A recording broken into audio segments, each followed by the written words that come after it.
রোমানদের সাথে সরাসরি সম্মুখ যুদ্ধ হলো। যুদ্ধে রোমান সম্রাট তার সেনাপতিকে ডেকে বলে, সেনাপ্রধান, তোমার প্রতি এই যুদ্ধে তোমার প্রতি আদেশ হলো, আমি শুনেছি মুসলমানদের ইমানের নাকি অনেক পাওয়ার, আমি মুসলমানদের ইমানের পরীক্ষা নিতে চাই। তোমার দায়িত্ব হলো এই যুদ্ধে ফলাফল যা হয় হোক, মুসলমানদের একদল জীবিত সৈনিক তুমি আমার কাছে হাজির করবা। ঘটনাক্রমে মুসলমানদের একটা দল রোমানদের কাছে আটক হয়ে গেল। বাদশার আদেশ তাদেরকে রাজধানীতে নিয়ে যাওয়া হলো।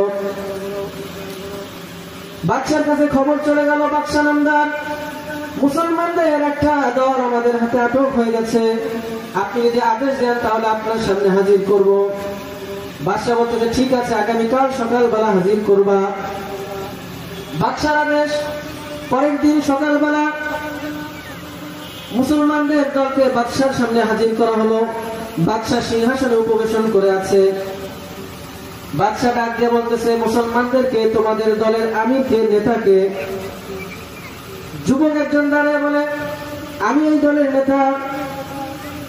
দেখবেন স্বাভাবিকভাবে কোন গোত্রকে, কোন বংশকে, কোন দলকে যদি হাতে আনতে হয়, তাহলে কিন্তু সেই দলের আমির, নেতাকে যদি হাতে আনা যায়, তাহলে দলের অধিকাংশ মানুষই কিন্তু হাতে চলে আসে, পক্ষে চলে আসে, ঠিক কিনা?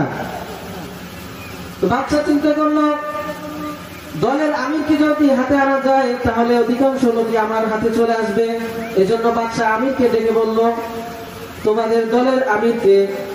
যুবক একজন দাঁড়ায় বলল, আমি হলাম এই দলের আমির। বাদশা বলল, নাম কি তোমার? বলে, আব্দুল্লাহ ইবনে হুযাফা। বাদশা বলতেছে, আব্দুল্লাহ, আসো, তুমি এসে আমার পাশে বসো। বাদশা হাসি মুখে শত্রুকে নিয়ে পাশে বসাইলেন। রোমের দরবারের মানুষ সবাই অবাক হয়ে গেল।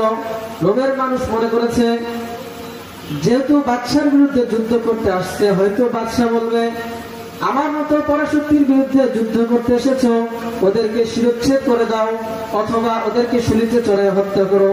কিন্তু রোমের মানুষ দেখে বিষয়টা সম্পূর্ণ উল্টা।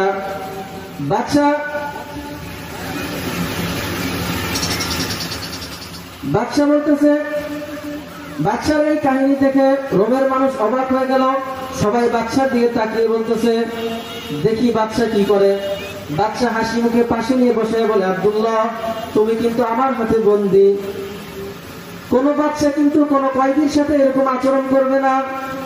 আব্দুল্লাহ, তোমাকে দেখার পরে তোমার প্রতি আমার একটা ভালোবাসা জাগ্রত হয়ে গেছে। আব্দুল্লাহ, আমি চাই আমার এই ভালোবাসাটা দীর্ঘস্থায়ী হোক। কিন্তু আব্দুল্লাহ, তোমার আমার এই ভালোবাসার মাঝখানে একটা জিনিস বাধা হয়ে দাঁড়ায় আছে। সেই জিনিসটা হলো, তুমি হচ্ছে মুসলমান, আমি হচ্ছে খ্রিস্টান।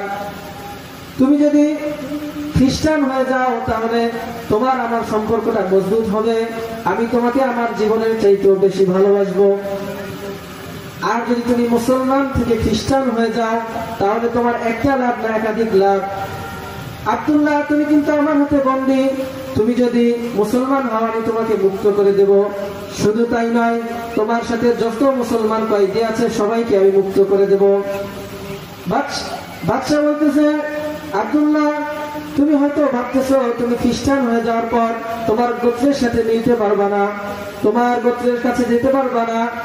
তো তোমার কোনো টেনশন নাই আব্দুল্লাহ, আমার ঘরে আমার একটা যুবতী ষোড়শী, একটা কন্যা আছে।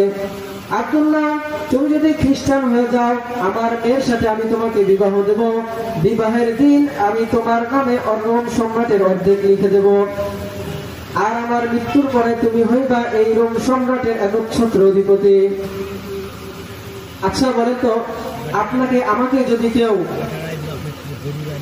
অপছন্দনীয় জিনিসের বিনিময়ে কোনো পছন্দনীয় জিনিস দিতে চায়, আমাদের পছন্দনীয় জিনিস নিতে চায়, তাহলে আমরা খুশি হব না বেজার হবো বলেন? আব্দুল্লাহ ইবনে হুযাফাও রাগে ক্ষোভে লোমকূপ দিয়ে ঘাম বের হওয়া শুরু করলো। চক্ষু রক্তবর্ণ লাল হয়ে গেল। বসা আব্দুল্লাহ ইবনে হুযাফা দাঁড়িয়ে গেল, দাঁড়িয়ে বলল, এ রোমের কুকুর, তুই কি তোর রোম সম্রাটের বিনিময়ে আমার ইমানকে কিনতে চাস? শুনে রাখ, শুধু তোর রোম সম্রাট কেন, শুধু তোর রোম সাম্রাজ্য কেন, সারা দুনিয়া যদি তুই আমাকে দিয়ে দাস, তোর সারা দুনিয়ার বিনিময়ে আমার ইমানকে তুই কিনতে পারবি না। বাদশা রাগে ক্ষোভে অন্দরমহলে চলে গেল। কত বড় সাহস! আমার মতো পরাশক্তির উপরে, আমার মুখে মুখে তর্ক করে, আমার উপরে কথা বলে, আমাকে ঝাড়ি দেয়। বাদশা আদেশ জারি করলো, ওকে জেলখানায় বন্দী করো।